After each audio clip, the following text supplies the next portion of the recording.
Mpenzi mtazamaji wa CBT TV, tumsifu Yesu Kristo. Karibu tena leo katika mwendelezo wa mafundisho ya kanisa katika jamii, na leo tutaangaza mada inayosema mabadiliko ya kijamii. Jamii ya binadamu inabadilika kila wakati kutokana na sababu za kiuchumi, kisiasa, kiuteolojia, kidini na kisiasa. Katika sehemu ya jamii pia kama chombo cha wokovu, kanisa haliwezi kujitenga na mabadiliko hayo. Tuangalie swali la msingi: kanisa lina nafasi gani katika mabadiliko ya kijamii na kiteolojia, na inaelezaje wajibu huo? Maana mabadiliko ya kijamii. Mabadiliko ya kijamii ni mchakato wa kuandaliwa kwa miundo ya imani, mahusiano ya watu, maadili na mitazamo, taasisi, familia, siasa, uchumi na dini. Kwa mtazamo wa kanisa, mabadiliko ya kijamii yanapaswa kuheshimu watu, utu wa mwanadamu, kutetea haki, amani na upendo kwa jamii inayotuzunguka, kumweka binadamu katika mambo yake yote mazuri. Msingi wa kibibilia wa mabadiliko ya kijamii. Katika Agano la Kale tunaona nabii Isaya, Amosi na Mika walikemea dhulma, unyonyaji na ukosefu wa haki. Pia tunaona manabii hawa hawakupendezwa na mambo ambayo yalikuwa yanafanyika kipindi hicho, wakaona wayakemee. Na sasa viongozi wa dini wanatakiwa wakemee pale wanapoona haki haitendeki, sio kunyamaza. Waige mfano mzuri wa nabii Isaya, Amosi na Mika pale walipokemea dhulma, unyonyaji na ukosefu wa haki. Tukiangalia maandiko, Isaya 1:17 inasema, jifunzeni kutenda mema, tafuteni haki. Nabii Isaya anatuasa tujifunze kutenda mema na kutetea haki. Hapa tunaona Mungu akitaka mabadiliko ya kijamii yenye haki. Katika Agano Jipya, Yesu alihubiri ufalme wa Mungu unaogusa dhahiri maisha ya kijamii. Alisimama upande wa maskini, wagonjwa, waliotengwa.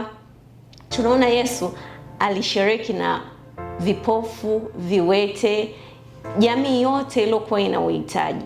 Tunaona pia katika kitabu cha Luka 4:18 inasema, Roho wa Bwana yu juu yangu, amenituma kuwatangazia au kuwahubiria maskini habari njema. Hapa tunaona Yesu hakuja kwa walio kamili, alikuja kwa wahitaji wa kiroho na maskini. Injili ni kichocheo cha mabadiliko ya ndani ya kijamii. Injili inasaidia sana mabadiliko ya dhahiri yaliyoko katika jamii yetu. Tukiangalia msingi wa teolojia ya uamsho, Mungu anakuwa binadamu katika Yesu Kristo. Tunaona Mungu alimtuma mwanawe pekee aje kuukomboa ulimwengu. Mungu anaingia katika historia ya jamii halisi. Kanisa haliwezi kupuuza matatizo ya kijamii kwa sababu Mungu alikuja na alimtuma mwanawe pekee aje kuukomboa ulimwengu. Teolojia ya wokovu. Wokovu si wa kiroho bali wa maisha yote ya binadamu. Unahusu haki, uhuru, amani na maendeleo ya mtu mzima. Teolojia ya ufalme wa Mungu. Ufalme wa Mungu unaanzia hapa duniani. Unadai mabadiliko ya miundo dhamili ya kijamii. Tunaona pia katika maandiko yanasema, ufalme wangu si wa dunia hii. Pia tukiangalia katika mafundisho ya kijamii, Catholic Social Teaching, kanisa linaweka misingi inayochochea mabadiliko ya kijamii, utu na heshima ya binadamu.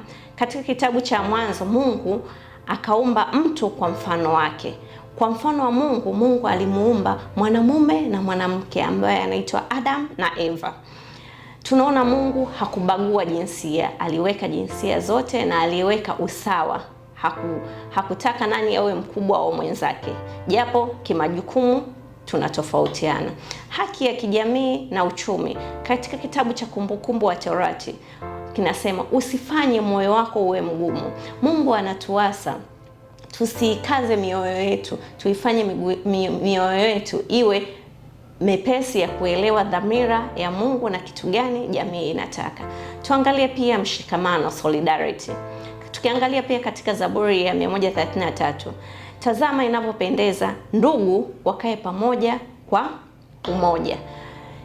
Pia maandiko yanatuhasa sana, yanafurahi pale yanapoona ndugu wakikaa pamoja, wakifanya shughuli zao pamoja, wakishirikiana kutatua changamoto zote zilizo katika jamii. Hivyo ndo Mungu anapendeza na hivyo ndo viongozi wetu wa dini wanatuasa. Kipaumbele cha maskini. Katika Mwinjili Luka anasema, heri nyinyi maskini kwa kuwa ufalme wa Mungu ni wenu. Tunaona maskini wana habari njema kwamba ufalme wa Mungu si kwa walio matajiri, pia ni kwa wale wahitaji, hasa maskini. Kanisa kama wakala wa mabadiliko ya jamii. Kanisa huchangia mabadiliko ya kijamii kupitia elimu. Tukiangalia Kanisa Katoliki linachangia elimu kupitia shule, vyuo na seminari. Na katika seminari zetu ndio hapo tunapata masista, mapadri na watawa wengine wote. Kanisa linajitahidi sana katika kutimiza mahitaji muhimu ya binadamu, ambapo binadamu akipata elimu ya dunia na elimu ya kimungu humsaidia katika kutenda haki na umoja. Pia kanisa kama makala wa mabadiliko ya kijamii inasaidia kutoa afya, inasaidia hospitali na zahanati. Tukiangalia Kanisa Katoliki linajitahidi sana kutoa vipaumbele kwa wagonjwa katika kuwajengea hospitali na zahanati mbalimbali zilizoko ndani ya nchi. Pia linatoa mafundisho ya maadili. Kanisa Katoliki kupitia Injili na masomo mbalimbali linatoa mafundisho mazuri yanayohasa haki, amani, upendo na ushikamano. Pia lina malezi ya dhamira ya waumini. Malezi ya dhamira yanaanzia pale Mkristo anapobatizwa, akikuwa kidogo, akisogea kwenye miaka 9-8, anakuja anapata mafundisho ya kiroho. Pale yanaanza kumjenga, akisogea tena mbele kidogo, akikuwa anapata mafundisho ya kipaimara. Sakramenti zile zinamsaidia yeye kuelewa kutenda haki, kuelewa mema na mabaya. Pia mafundisho haya yanayotolewa na kanisa hulinda dhamira za watu wanaobadilisha jamii. Kuna watu wanapenda kubadilisha jamii, wanaona kabisa maandiko haya yanataka watu watendeane haki, watendeane mema, lakini wanajitahidi, wanajaribu yaende tofauti. Changamoto kwa kanisa la leo. Siasa ni mgawanyiko kwa jamii. Umaskini na ukosefu wa ajira. Tunaona watu wengi wanakosa ajira, inakuwa ni changamoto kwa kanisa.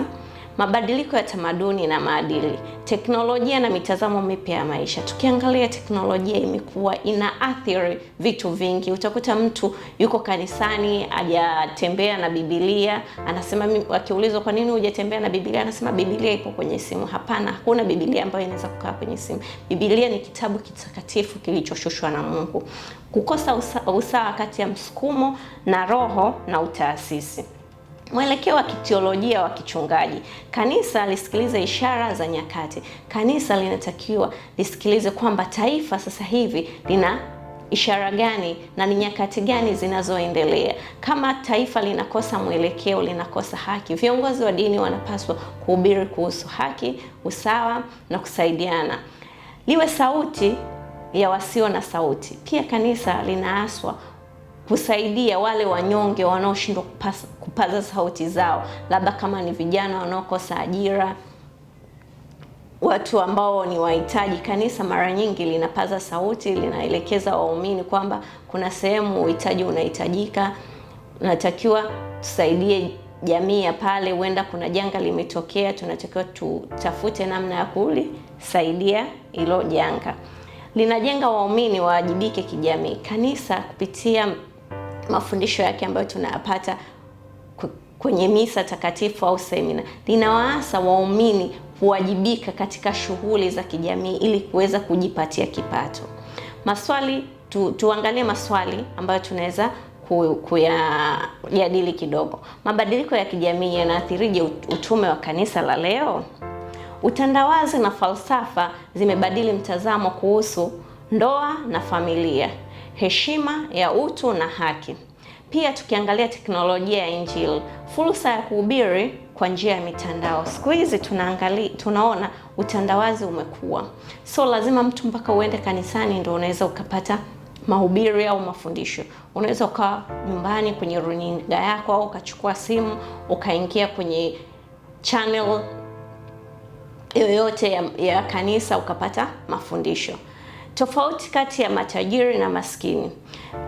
Pia tukiangalia katika dunia hii kuna utofauti kati ya tajiri na maskini katika namna wanavyoishi. Pia tukiangalia katika dunia hii kuna ukosefu wa ajira kwa vijana. Vijana wengi wameweza kujiajiri wenyewe katika shughuli zao ndogo ndogo ili waweze kujipatia kipato kutokana na wasomi ni wengi na ajira ni chache. Demokrasia za haki za binadamu. Jamii inadai uwajibikaji, uwazi na haki. Familia kubadilika. Malezi ya watoto, tunaona siku hizi malezi ya watoto sio mazuri sana, ni wachache sana wanajitahidi malezi ya watoto yawe mazuri. Majibu ya kanisa kwa mabadiliko. Kanisa halipaswi kukimbia dunia, bali kuimarisha mafundisho ya kijamii. Kwa kuhitimisha, mafundisho ya kijamii si tishio la kanisa, bali ni uwanja wa utume wake. Kwa mwanga wa Injili na teolojia sahihi, kanisa linaweza kuwa chombo cha haki, upendo, matumaini katika jamii na watu wakabadilika. Mpenzi mtazamaji, tumefikia mwisho wa kipindi chetu. Karibu tena katika kipindi chetu kijacho kinasema Tanzania inaenda wapi? Pia mpenzi mtazamaji, usiache kutembelea tovuti yetu ya www.cpt.or.tz. Pia usisahau kutembelea YouTube channel yetu CPT NTMC TV. Pia usisahau kulike, kusubscribe na kugusa alama ya kengele ili uwe wa kwanza kupata vipindi vyetu. CPT, Mungu kwanza.